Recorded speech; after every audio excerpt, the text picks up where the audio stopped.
आइए शुरू करते हैं न्यूज पथ पर सफर और सबसे पहले आपको दिखाते हैं ऐसी तस्वीरें जिनका जिक्र सरेराह है। ये तस्वीरें सुर्खियों में भी है और सोशल मीडिया पर भी है। इनसे आपका बाखबर होना बेहद जरूरी है क्योंकि चौराहे पर इन्हीं की चर्चा है और चर्चा नोएडा के फ्लावर शो के साथ चंडीगढ़ के रोज फेस्टिवल की भी हो रही है। देखिए,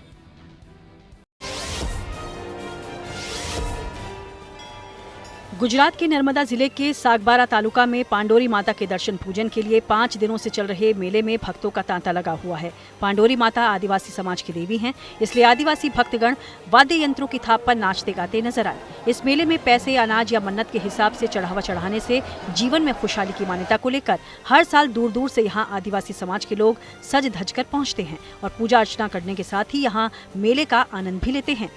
मेले में गुजरात से तो आदिवासी समाज के लोग बड़ी संख्या में पहुंचे ही, महाराष्ट्र, मध्य प्रदेश और राजस्थान से भी भक्तों ने यहां पहुंचकर पांडोरी माता की पूजा अर्चना की।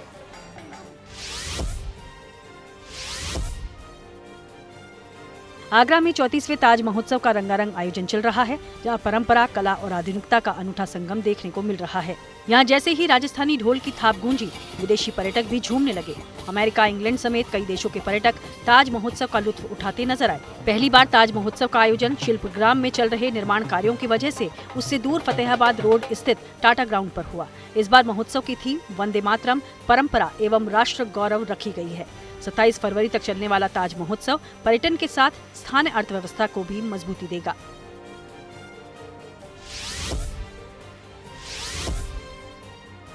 सहारनपुर की एक गौशाला में इको फ्रेंडली गुलाल बनाया गया है। होली के पावन पर्व को सतरंगी और सुरक्षित बनाने के उद्देश्य से नगर निगम के मां शाकुंभरी कान्हा उपवन गौशाला में गुलाल तैयार किया जा रहा है।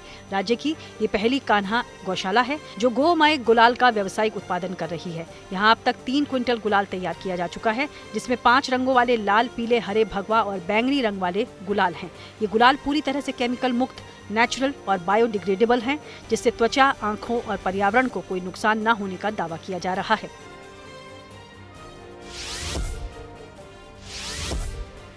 नोएडा में सेक्टर 33 के शिवालिक पार्क में 38वें फ्लावर शो का भव्य आगाज हो चुका है। इस बार फ्लावर शो का मुख्य आकर्षण 40 फीट ऊंचा और 30 फीट चौड़ा केदारनाथ मंदिर है, जिसे लगभग 15 से 20 क्विंटल फूलों से सजाया गया है। इसके अलावा शिवलिंग, 20 फीट ऊंचा त्रिशूल, नंदी और करेले से तैयार किया गया अनोखा हाथी भी सबको लुभा रहा है। शो में करीब 120 प्रजातियों के खुशबूदार फूल लगाए गए हैं, जिन्हें देखने के लिए लोगों की बड़ी संख्या उमड़ रही है। फ्लावर शो 22 फरवरी तक चलेगा। नोएडा अथॉरिटी का अनुमान है कि करीब 5 लाख से ज्यादा लोग फ्लावर शो का आनंद लेने पहुंचेंगे।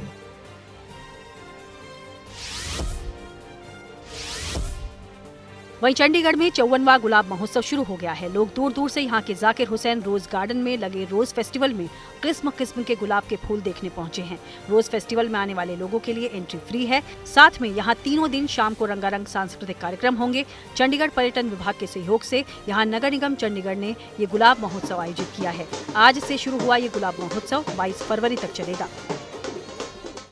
और अब बात करते हैं एआई बूम का असली सिकंदर कौन। जी हाँ, दिल्ली के भारत मंडपम में एआई इम्पैक्ट समिट में देश दुनिया के दिग्गज टेक कंपनियों और बड़ी हस्तियों ने शिरकत की। वहीं इसे देखने के लिए दर्शकों की भारी भीड़ भी उमड़ रही है। साथ ही इंडिया एआई इम्पैक्ट समिट का जश्न दुनिया की सबसे लंबी इमारत बुर्ज खलीफा पर दिखाई दिया। इस इवेंट से जुड़ने के लिए लोगों से अपील भी की गई और मजेदार बात यह है कि इस समिट में पोल्यूशन का सॉल्यूशन भी मिल चुका है और बच्चों के एग्जाम की कॉपियां टीचर नहीं बल्कि अब एआई चेक करेगा। इसी बीच ये सवाल भी सामने आ रहा है कि एआई बूम का असली फायदा आईटी को नहीं बल्कि पावर और इंफ्रास्ट्रक्चर सेक्टर को मिलेगा।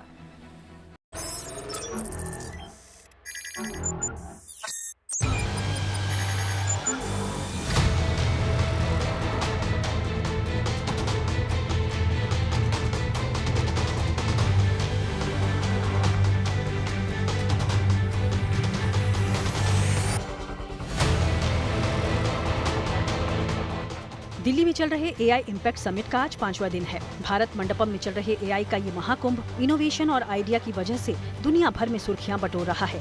एआई एक्सपो लोगों को एक से बढ़कर एक इनोवेशंस देखने और उन्हें समझने का मौका दे रहा है।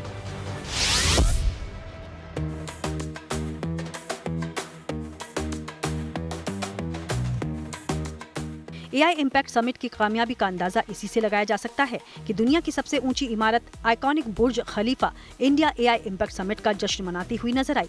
ये भारत और यूएई के बीच बढ़ती दोस्ती को उजागर कर रहा है। बुर्ज खलीफा पर बड़े बड़े शब्दों में इवेंट में जाने की अपील की गई।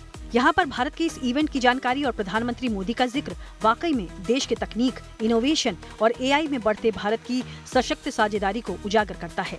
वहीं दुनिया भर में एआई को लेकर निवेश की होड़ मची है और आम धारणा है कि इस तकनीक के विस्तार का सबसे बड़ा लाभ सॉफ्टवेयर और आईटी सर्विस कंपनियों को मिलेगा। हालांकि बाजार विशेषज्ञों का नजरिया इससे काफी जुदा है।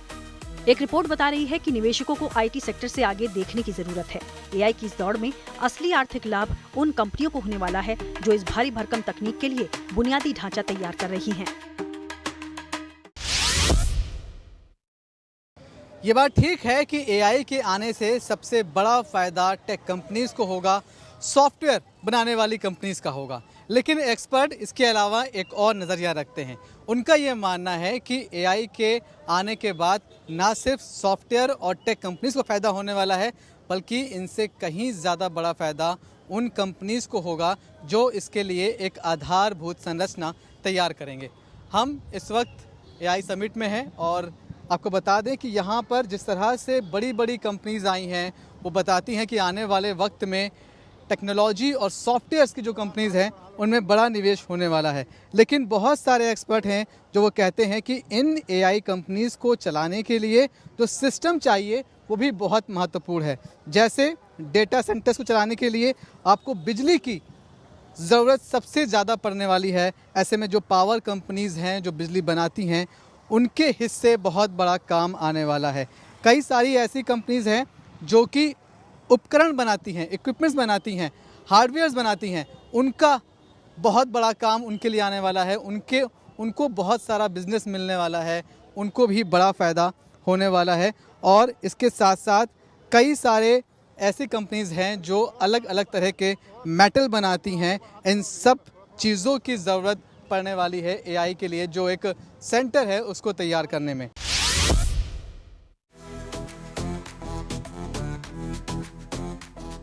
दिग्गज ग्लोबल टेक कंपनीज एआई की रेस में आगे रहने के लिए अरबों डॉलर का निवेश कर रही हैं। ये भारी भरकम पूंजी सीधे तौर पर सिर्फ सॉफ्टवेयर बनाने वाली कंपनियों के खातों में नहीं जा रही हैं, क्योंकि एआई सिस्टम और डेटा सेंटर्स को चलाने के लिए सबसे पहली जरूरत बिजली की होती है। लिहाजा निवेश का एक बड़ा हिस्सा पावर सिस्टम, उपकरण निर्माण और मेटल सेक्टर में हो रहा है। और एआई का पूरा वजूद ही लगातार बेरोक टोक बिजली सप्लाई पर टिका है। ऐसे में पावर जनरेशन और हैवी इक्विपमेंट बनाने वाली कंपनियों के लिए ये एक बहुत बड़ा अवसर साबित होने वाला है।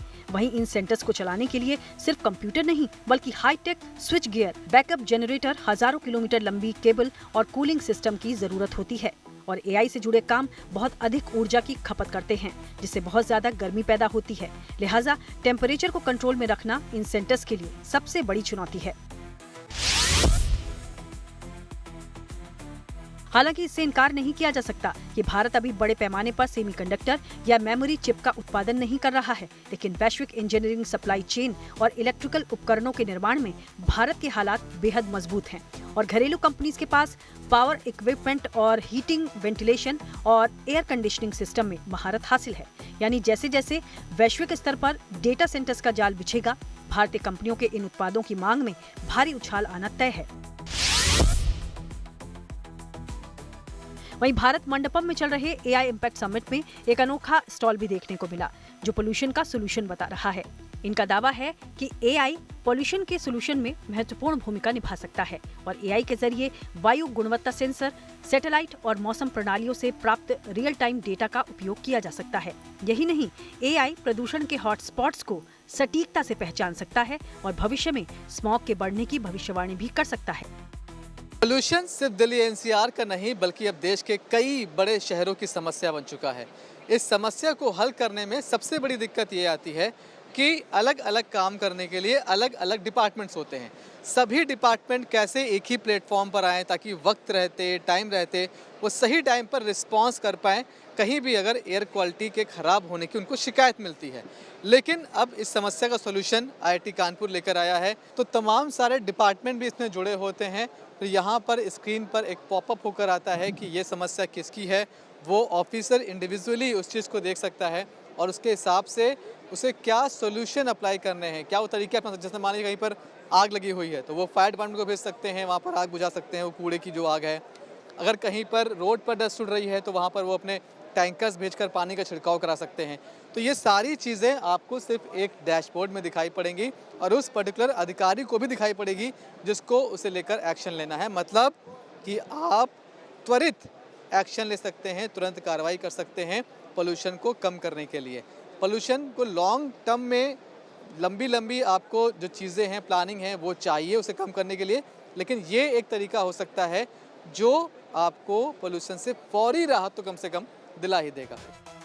अब एग्जाम की कॉपी चेक करने का तरीका पूरी तरह बदल सकता है। एक्सपो में ऐसी एआई तकनीक पेश की गई है जो खुद ही छात्रों की कॉपियां जांच सकती है।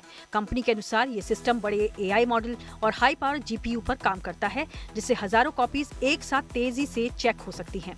खास बात यह है कि ये तकनीक सिर्फ समय ही नहीं बचाती, बल्कि गलतियों की संभावना भी कम करती है। कोलकाता से आकाश सेठिया है मेरे साथ। इनका एक बहुत छोटा सा और बहुत शानदार ऑब्जर्वेशन था।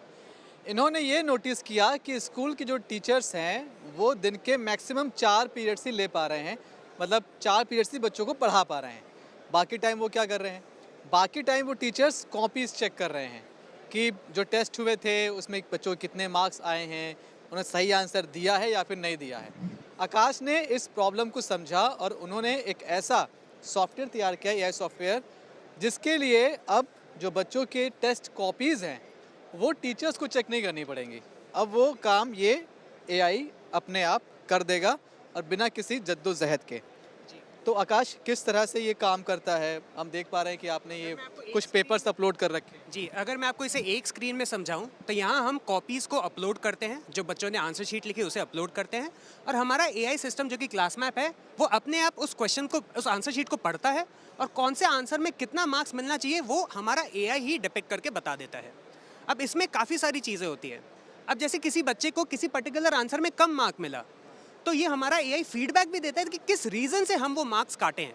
सो आज के डेट में ऐसा होता है कि टीचर जब चेक करते हैं तो हड़बड़ी में रहते हैं, वो क्रॉस कर देती है, सर्कल लगा दी, लेकिन पर्सनलाइज फीडबैक नहीं दे पाती कि हर एक बच्चे को किस रीज़न से मैंने मार्क काटा। पर्सनलाइज से यहाँ मतलब है कि हर एक सवाल को वो फीडबैक दे रहा है। हर एक सवाल में बच्चे ने कॉन्सेप्चुअल गलती की, एनालिटिकल गलती की, हर प्रकार की गलतियों को ये पकड़ेगा और वो बताएगा कि किस प्रकार की गलती की है बच्चे ने। और क्या काम करेगा ये? इतना ही नहीं, अब एक ऐसा समराइज रिपोर्ट चला जाता है टीचर के पास। अब अगर टीचर इस एक डैशबोर्ड को देख के किसी एक पर्टिकुलर क्वेश्चन, मैं देखना चाहता हूँ कि लेट्स से 2C2 में बच्चे को 2 में से 1 मिला, तो मैं इस पर क्लिक करूँगा तो मैं वापस से उसी पेज पे चला जाऊँगा जहाँ पे बच्चे ने आंसर लिखा है और सिस्टम ने रिव्यू दिया है। तो टीचर को रिव्यू करना बहुत ईजी हो जाता है। इतना ही नहीं, बेस्ट पार्ट है कि टीचर को बता देता है कि पूरे क्लास में लेट्स से एक टीचर 40 बच्चों को पढ़ा रही है। अब वो 40 बच्चे कौन से टॉपिक में वीक हैं वो टॉपिक बता के निकाल के दे देता है। तो टीचर को जब रिवीजन करा रही है तो वो पूरा का पूरा चैप्टर उसे रिवाइज कराने की जरूरत नहीं है। वो एग्जैक्टली कौन सा सब टॉपिक उसे पढ़ाना है रिवीजन के लिए, वो टीचर के लिए आसान हो जाता है। एआई इम्पैक्ट एक्सपो के दौरान कंपनियों ने एआई से होने वाले फायदों को गिनाया है और दिखाया है कि भारतीय लोगों के लिए कैसे ये यूजफुल है। वहीं दर्शकों की लगातार बढ़ती भीड़ को देखते हुए सरकार ने एआई एक्सपो को 1 दिन और बढ़ाने का फैसला लिया है। पहले ये समिट 20 फरवरी को खत्म होने वाला था, लेकिन अब इसे बढ़ाकर 21 फरवरी तक कर दिया गया है। दिल्ली से मनीष चौरसिया के साथ bureau report, good news today. भारतीय वायुसेना के विमानों की गर्जना से गूंजा पिंक सिटी जयपुर का आसमान। सूर्य किरण और सारंग टीम का कमाल। आइए सीधे आपको लिए चलते हैं न्यूज एक्सप्रेस वे पर, जहां देश भर की कुछ और जरूरी खबरें कर रही हैं आपका इंतजार।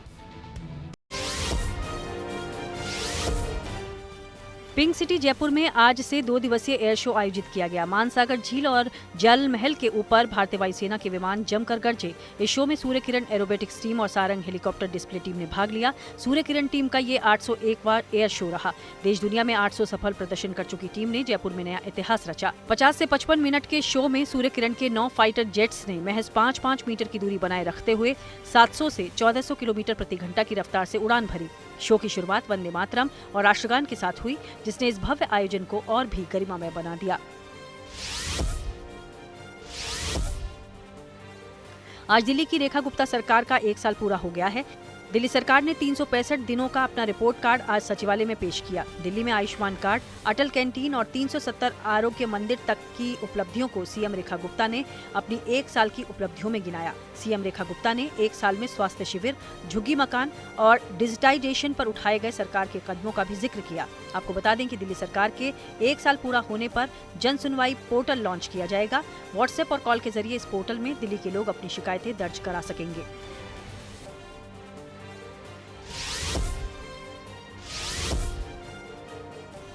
छत्तीसगढ़ के लिए एक बड़ी खुशखबरी है, क्योंकि अब दिल्ली से छत्तीसगढ़ की कनेक्टिविटी बेहतर होने जा रही है। अब राज्य का अंबिकापुर सीधे देश की राजधानी दिल्ली से हवाई मार्ग के जरिए जुड़ने जा रहा है। विमानन कंपनी अलायंस एयर 72 सीटर विमान का संचालन करेगी। ये उड़ान वाया बिलासपुर सप्ताह में 2 दिन उपलब्ध होगी। 29 मार्च से ये डायरेक्ट फ्लाइट शुरू हो जाएगी।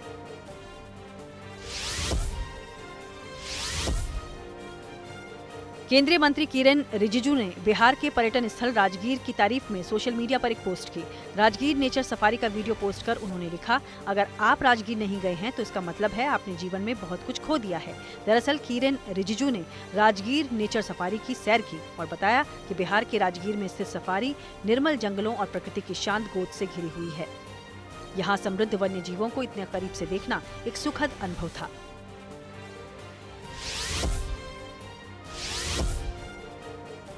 हिमाचल की राजधानी शिमला में 1 दशक से all weather ice skating rink का इंतजार था, लेकिन शिमला से सटे चियोक गांव के लोगों ने अपने दम पर वो कर दिखाया जो सरकार नहीं कर पाई।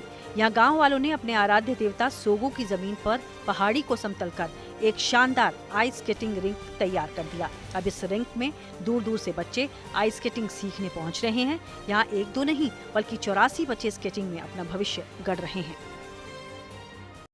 देश में बोर्ड परीक्षाओं का दौर शुरू हो चुका है। हर बोर्ड की कोशिश नकल मुक्त और भयमुक्त परीक्षाएं कराने की है और इसी बीच यूपी बोर्ड इस साल हाई स्कूल और इंटरमीडिएट के छात्रों को नई और आधुनिक सुरक्षा फीचर वाली मार्कशीट देने जा रहा है। बोर्ड के सचिव भगवती सिंह ने बताया कि ये मार्कशीट विशेष तरह के कागज से बनाई गई है जो न सिर्फ पानी और नमी से सुरक्षित रहेगी बल्कि ये इतनी मजबूत होगी कि इसे फाड़ना भी आसान नहीं होगा।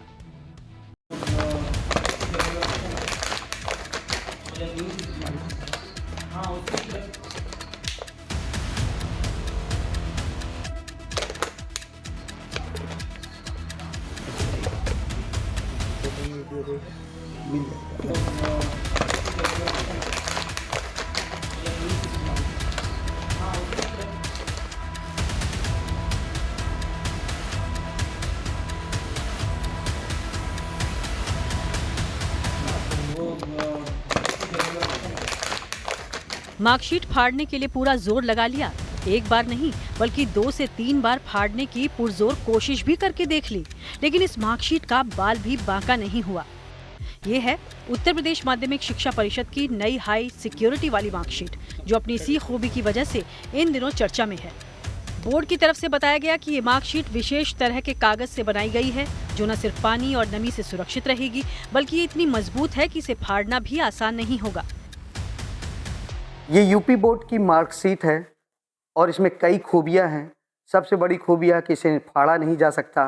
फिर भी हम एक बार कोशिश करेंगे क्या वाकई में यूपी बोर्ड का दावा सही है या गलत।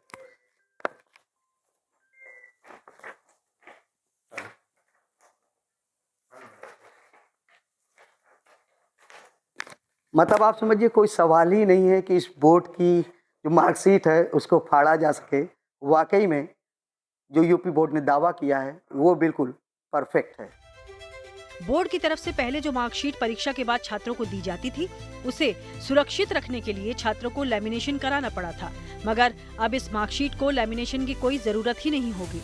इसका एक फायदा ये भी है कि विशेष कागज से बने होने के कारण दीमक और कीड़े भी इसे नुकसान पहुंचा नहीं सकते हैं। बोर्ड ने इसकी क्वालिटी की भी जांच की, जिसके आधार पर बोर्ड के सचिव भगवती सिंह का कहना है कि जरूरत पड़ने पर इसे पानी और साबुन से धोया भी जा सकता है कि ये दीमक इसको खा नहीं सकती, पानी गिर जाए तो ये गलेगी नहीं और ना ही ये सामान्य रूप में इसको कोई फाड़ नहीं सकता है। आप मजाकिया तौर पे कह रहे थे कि 1 लाख इनाम भी देंगे, क्या है ये सर?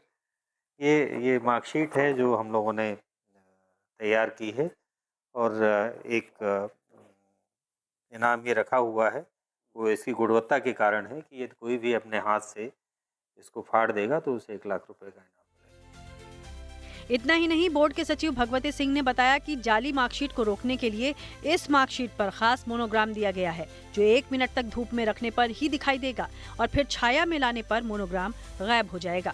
यानी कोई भी इसे धूप दिखाकर जान सकता है कि मार्कशीट असली है या फिर नकली। तो मेरा ये मानना है कि अनपढ़ आदमी भी उसका सत्यापन कर सकता है कि असली मार्कशीट है या नकली मार्कशीट है। उसमें एक सनलाइट रिफ्लेक्टिव इंक का यूज़ किया गया है। यदि आप उस मार्कशीट को बाहर ले जाएंगे और 1 मिनट सूरज की रोशनी में रखेंगे तो वो लोगो चमकने लगेगा, छाया में लाएंगे तो वो लोगो गायब हो जाएगा। तो इस प्रकार से भौतिक रूप से उसका कोई भी व्यक्ति ये सत्यापन कर सकता है कि ये मार्कशीट असली है या नकली है। यदि और गहनतापूर्वक इसको देखना है तो यूवी रेज में इसमें बहुत सारी व्यवस्थाएं दी हुई हैं जिनके जरिए इनको देखा जा सकता है। साथ ही साथ इसका जो पेपर है वो बाज़ार में नहीं मिलता है। तो जो एक सामान्य समस्या रहती थी कि कोई भी एक नकली मार्कशीट बना लेता था, तो इस पर बनाना बिल्कुल असंभव है कि नकली मार्कशीट बन सके।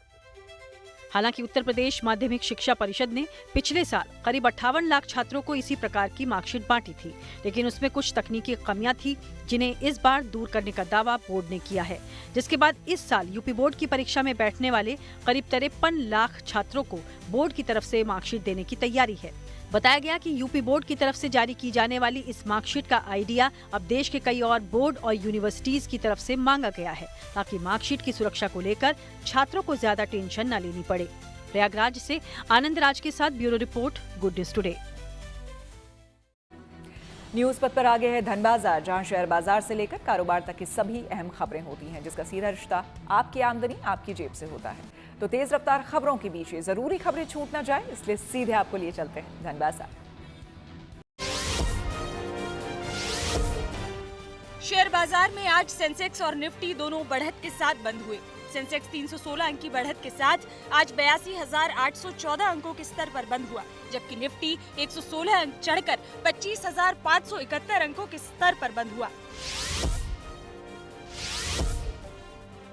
20 फरवरी यानी शुक्रवार को सोने के भाव जहां चढ़े, वहीं चांदी के भाव स्थिर नजर आए।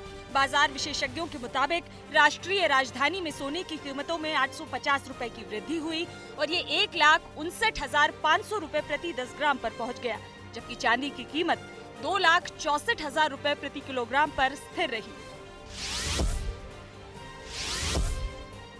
आज डॉलर के मुकाबले रुपये ने फिर गोता लगाया।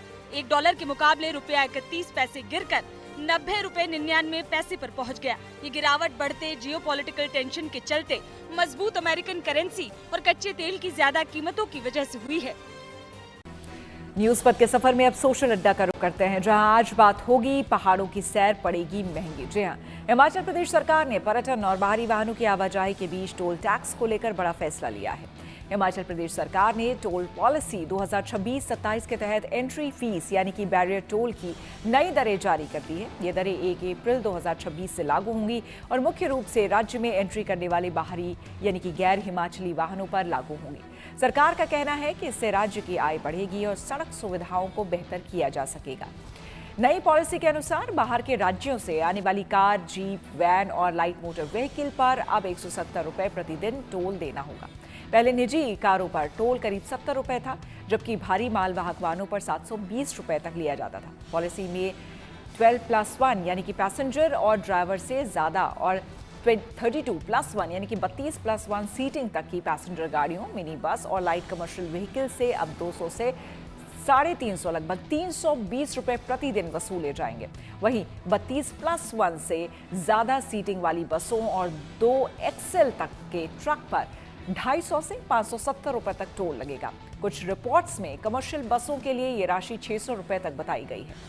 सरकार के इस फैसले से दूसरे राज्यों से हिमाचल में एंट्री करने वाले वाहनों को टोल के लिए मोटी रकम चुकानी होगी। नई दरों में कई कैटेगरी में 2 से 2.5 गुना तक बढ़ोतरी देखी जा रही है। इस मुद्दे को लेकर हमारे सहयोगी विकास शर्मा ने शिमला में पर्यटकों से बात की और उनकी राय जानी। महंगाई जो है दिन ब दिन बढ़ती जा रही है। सरकार को थोड़ा सोचना चाहिए कि अगर कोई टूरिस्ट घूमने के लिए आ रहा है तो उसमें वो अपना जो घूमने के लिए जा रहा है उस पर पैसा खर्च करेगा या टोल पे पैसा खर्च करेगा, क्योंकि इतने टोल पड़ते हैं रास्ते में कि पूछो ना। कि अब तो इन्होंने अब चलवाया एनुअल वाला जो फास्टैग है, वो सभी के लिए तो वैलिड नहीं है, वो NH पे ही काम करता है, दूसरी जगह पे काम नहीं करता। तो टोल में थोड़ा ध्यान देना चाहिए कि थोड़ा कीमतें कम करें और जो है आम लोगों को राहत मिले, क्योंकि जो टूरिस्ट आ रहा है उसको कुछ भी नहीं पता होता कि कितना वो मांग लें, उसको देना ही पड़ेगा, चाहे वो 200 मांग लें, 300 मांग लें, वो गाड़ी को क्रॉस नहीं करने देते। तो ये सबसे बड़ी प्रॉब्लम है। तो इसमें जो है सरकार को थोड़ा ध्यान देना चाहिए कि जो टूरिस्ट आ रहा है उसको थोड़ी सुविधा मिले, कि थोड़ा टोल से हो जाए, थोड़ी टोल की जो कीमतें हैं वो कम हो जाए। 100 रुपीज़ का हो या 50 रुपीज़ का हो, इंक्रीज़ तो इंक्रीज़ होता है। जो आम आदमी है उसके लिए 10, 20, 30 सब मैटर करता है। इसलिए जो सरकार है, हम सरकार को इसलिए चूज़ करते हैं कि वो हमें फैसिलिटीज़ प्रोवाइड करेगी। लेकिन टूरिस्ट जब आता है तो उसको टोल जो भरना पड़ता है, वो पहले से उसको मतलब ये नहीं होता कि वो खुशी से भर रहा है। खुशी से वो तब भरता है जब उसको रोड्स प्रॉपर फैसिलिटीज़ मिलती है रोड्स पे। अभी देखा जाए तो हिल स्टेशन पे हम सबसे बड़ी सड़कों की प्रॉब्लम है वॉशरूम्स की हैं। इनकी जो मतलब पब्लिक वॉशरूम्स हैं वो भी उन्होंने प्रोवाइड नहीं किए हुए हैं, जो कि वुमेंस के लिए बहुत बड़ी प्रॉब्लम है। और सड़कें भी जो है इतनी अच्छी नहीं है प्रॉपर, तो उस पर सरकार को ध्यान देना चाहिए। और टोल अगर बढ़ा रहे हैं तो उतनी फैसिलिटीज़ भी प्रोवाइड करनी चाहिए पब्लिक को। टोल बढ़ाएं लेकिन इतना ना बढ़ा दें कि आम आदमी पर जो है फ़र्क पड़े। टोल में देखिए जी कुछ रियायत करनी चाहिए स्टेट गवर्नमेंट को, क्योंकि टूरिस्ट यहाँ आता घूमने के लिए, कोई डलहौजी जा रहा है, कोई शिमला जा रहा है, क्योंकि अमृतसर के पास यही हिल स्टेशन जो अच्छे हैं वो बर्फ़ देखने के लिए लोग आते हैं। और बाकी हिमाचल के लोग तो बहुत अच्छे हैं, सब यहाँ फैसिलिटी जो हैं उनको देनी चाहिए। और क्योंकि इसमें अभी बाई रोड जब आते हैं टोल तो है ही है, कुछ टॉयलेट की सुविधाएं जहाँ सड़क की सुविधाएं वो अच्छी करनी चाहिए, क्योंकि वो बहुत कम है। ज़्यादातर जब लेडीज़ होती हैं साथ में तो टूरिस्ट को फिर पेट्रोल पंप ही यूज़ करने पड़ते हैं, तो पेट्रोल पंप पे कोई इतनी ज़्यादा सुविधा तो होती नहीं है।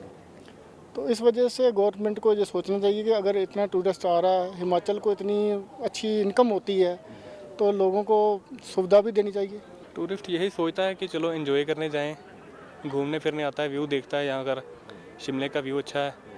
और बस यही है, रास्ते में रोड थोड़ी अच्छी होनी चाहिए, कई रास्ते में रोड नहीं अच्छी, और सरकार अगर टैक्स ले रही है तो उसको वसूल भी होना चाहिए ना। सहूलियत अगर रास्ते में देखें तो रास्ते में सड़क बहुत ख़राब है, कई रास्ते हैं, और वहाँ पर इनको बैनर लगाना चाहिए भी, अगर टूरिस्ट को कोई ज़रूरत है, कोई हेल्पलाइन नंबर हो, अगर उसको कोई गाड़ी ख़राब हो जाए जहाँ मेडिकल की लोड़ पड़े तो होना चाहिए।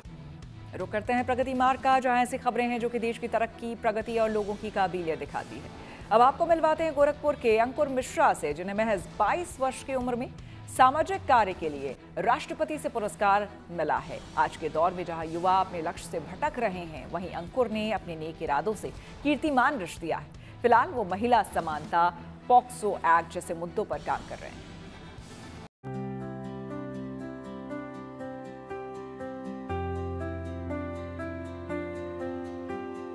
गोरखपुर, उत्तर प्रदेश। आपने एनएसएस स्वयंसेवक के रूप में सामुदायिक सेवा और सामाजिक जागरूकता के प्रति उल्लेखनीय प्रतिबद्धता दिखाई। गोरखपुर के अंकुर की कामयाबी बताती है कि कुछ बड़ा करने के लिए उम्र नहीं, हौसलों की उड़ान की जरूरत होती है। महज 22 वर्ष की उम्र में अंकुर मिश्रा को उनके सराहनीय सामाजिक कार्यों के लिए राष्ट्रपति से पुरस्कार हासिल हुआ है। अंकुर बढ़ चढ़कर सामाजिक कार्यों में हिस्सा लेते रहे हैं। समाज में स्वच्छता और जागरूकता का अभियान भी उन्होंने चलाया है। स्वास्थ्य में सुधार के प्रति अपना योगदान दिया। गोरखपुर के सड़कों पर झाड़ू लगा लगाकर एक युवा राष्ट्रपति पुरस्कार लेकर गोरखपुर में आया है। उम्र महज 22 वर्ष। नाम है अंकुर मिश्रा। हमारे साथ बात करने के लिए मौजूद है। अंकुर जी, कैसी आपकी ये जर्नी स्टार्ट हुई? सबसे पहले आपके दर्शकों को नमस्कार। हाँ सर, ये जर्नी स्टार्ट हुई थी कोरोना के समय में, जब कोरोना महामारी चल रही थी उस समय हमारी जर्नी स्टार्ट हुई, और हमने कई सारे ऐसी एक्टिविटीज की जिससे मुझे प्रेरणा मिली कि मैं इसको आगे करता रहूं तो शायद मैं एक अच्छे मुकाम पे पहुंच जाऊं। क्या क्या एक्टिविटीज आप करते हैं? स्वच्छता अभियान, मतदाता जागरूकता, महिला समानता, पॉक्सो एक्ट रिलेटेड जो एक्टिविटीज थी, सारी चीजें मैंने की। और साथ ही साथ मैंने झुग्गी झोपड़ी में जाकर के ऐसे कुछ एक्टिविटीज की कार्य की जिससे मुझे ये लगा कि हाँ शायद ये मरीज को अच्छा। तो इस कामों के लिए आप इंडिविजुअल जाते हैं या आप टीम को लेकर जाते हैं? मैं इंडिविजुअल भी काम करता हूँ और जब मैं कॉलेज टाइम में था तो हम एक पूरा टीम जाते थे। कोविड के दौरान भी अंकुर ने समाज की भलाई के लिए काम किया। इसके अलावा एनएसएस के तहत किए गए काम ने अंकुर को पहचान दिलाई। कॉलेज में थे तो नेशनल सर्विस स्कीम ने मुझे ये प्लेटफॉर्म दिया, जाकर के हमने काम किया और नेशनल सर्विस स्कीम के बदौलत ही मुझे आज भारत राष्ट्रपति का सम्मान प्राप्त हुआ। गोरखपुर में आप काम कर रहे थे, आपकी नजर दिल्ली कैसे पड़ी? दिल्ली के लोगों को कैसे पड़ी? जब मैं नेशनल कैंप करने गए तो मुझे पता चला है कि इसमें अगर आप काम करते हैं, अगर आप पास अच्छी चीजें हैं तो आप इसमें दिल्ली तक पहुंच जाएंगे, मतलब राष्ट्रपति पहुंच जाने का मौका मिलेगा। तो मैंने उस हिसाब से अपने आप को तैयार किया और मैंने फाइल बनाई है। फाइल हमारी सिलेक्ट हो गई और मुझे अंकुर ने पर्यावरण जागरूकता, मतदाता जागरूकता, स्वास्थ्य जागरूकता, नशा मुक्त भारत अभियान के लिए काम किया। युवाओं के लिए क्या कहना चाहेंगे, खासकर आजकल का युवा जो ज्यादातर मोबाइलों में संलिप्त पाया जा रहा है, भटका हुआ है, नशे में डूबा हुआ है, उन युवाओं को आप कैसे जागरूक करेंगे? नशे में भटके हुए युवाओं से मैं निवेदन करूंगा कि आप नशे से दूर हो जाएं, क्योंकि नशा हमें पूरी तरीके से बर्बाद कर देता है। और जो मोबाइल से हमें अच्छी चीजें भी मिलती है, सीखने को मिलती है। मोबाइल से मुझे कई सारी जानकारियां मिली, मोबाइल के थ्रू मैंने कई सारे काम किए। आप उससे जुड़िए और मतलब मोबाइल का सदुपयोग करें, दुरुपयोग नहीं। जी, सदुपयोग करें। महिलाओं के लिए आप कैसे काम करते हैं? महिलाओं के लिए मैंने लैंगिक समानता पे काम किया है। साथ ही साथ हमारे जो गांव में महिलाएं हैं उनके साथ जिनके साथ भेदभाव होता है उनके लिए भी मैं काम करता हूँ। श्री अंकुर कुमार महिलाओं को सामाजिक न्याय दिलाने और पॉक्सो एक्ट जैसे मुद्दे पर काम करते रहे हैं। इसी महत्वपूर्ण भागीदारी के लिए उन्हें राष्ट्रपति द्रौपदी मुर्मू ने सम्मानित किया। गोरखपुर से रवि गुप्ता के साथ bureau report, good news today. Rajasthan में खाटू श्याम के धाम में फाल्गुनी मेला लगने वाला है। कल से फाल्गुनी मेले की विधिवत शुरुआत हो जाएगी। देश ही नहीं बल्कि विदेश से भी बाबा श्याम के भक्त दर्शन को पहुंचेंगे।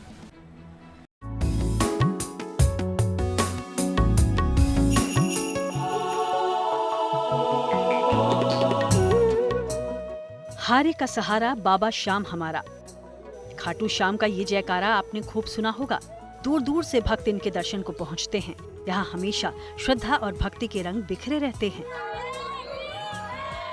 अब 21 फरवरी यानी शनिवार से यहाँ फागुनी मेला प्रारंभ होने वाला है। फागुनी मेले को फागुन लक्खी मेला भी कहा जाता है, जो बाबा खाटू श्याम जी का सबसे बड़ा और प्रसिद्ध वार्षिक उत्सव है। देश का सबसे बड़े मेलों में एक खाटू श्याम जी का मेला शुरू होने वाला है और उसकी तैयारियां जोरों शोरों से शुरू हो चुकी हैं। फागुनी मेला खास होता है। इस बार केवल 8 दिनों तक मेला भरेगा और उसकी तैयारी करने के लिए पश्चिम बंगाल से कारीगर यहां आ चुके हैं। मेले के लिए खाटू श्याम मंदिर को रंग बिरंगे फूलों से सजाया गया है। पश्चिम बंगाल और मध्य प्रदेश से आए 50 से ज्यादा कारीगरों ने सजावट का काम किया। मेले के दौरान हर दिन बाबा श्याम का अलौकिक श्रृंगार होगा, यानी हर दिन भक्तों को उनके अलग अलग रूपों में दर्शन होंगे। हर जगह से फूल मंगाए जा रहे हैं, कलकत्ता और बेंगलोर से। प्लस ये है कि हमारा इस बार सारे भगवानों को आशीर्वाद देने के रूप में ही हम पूरा थीम रखी हुई है हमारी। मेले में 40 लाख से ज्यादा श्रद्धालुओं के पहुंचने की उम्मीद है। ऐसे में सुरक्षा की दृष्टि से सीसीटीवी कैमरों से नजर रखी जा रही है। 450 के करीब सीसीटीवी होंगे, जिसमें पूरा एंटायर टाउन और मेला परिसर अंडर सर्विलांस होगा।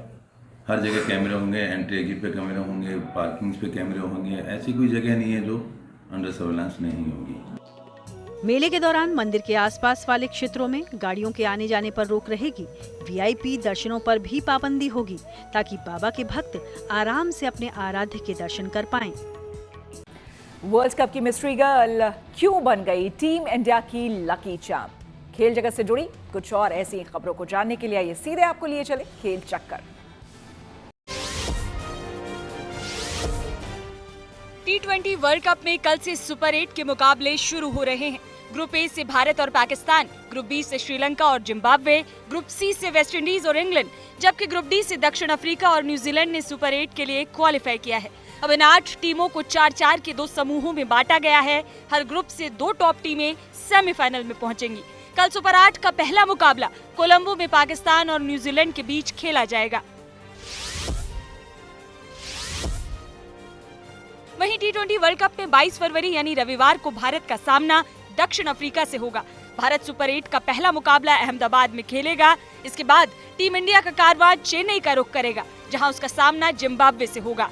फिर 1 मार्च को भारत कोलकाता के ईडन गार्डन्स में वेस्टइंडीज से भिड़ेगा। भारत के सभी मुकाबले शाम 7 बजे खेले जाएंगे।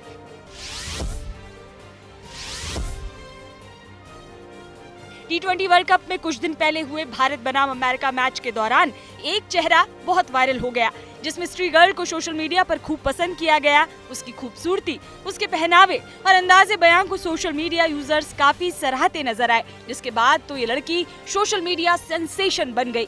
दरअसल इस मिस्ट्री गर्ल का नाम है आयरा रावत, जिनको सोशल मीडिया टीम इंडिया का लकी चार्म तक कहने लगा। हालांकि सोशल मीडिया पर अब उसके AI जनरेटेड इन्फ्लुएंसर होने का भी दावा हो रहा है। इसी के साथ न्यूज पथ में मेरे यानी कि श्वेता झा के साथ फिलहाल इतना ही। देश दुनिया की तमाम पॉजिटिव खबरों के लिए देखते रहिए गुड न्यूज टुडे।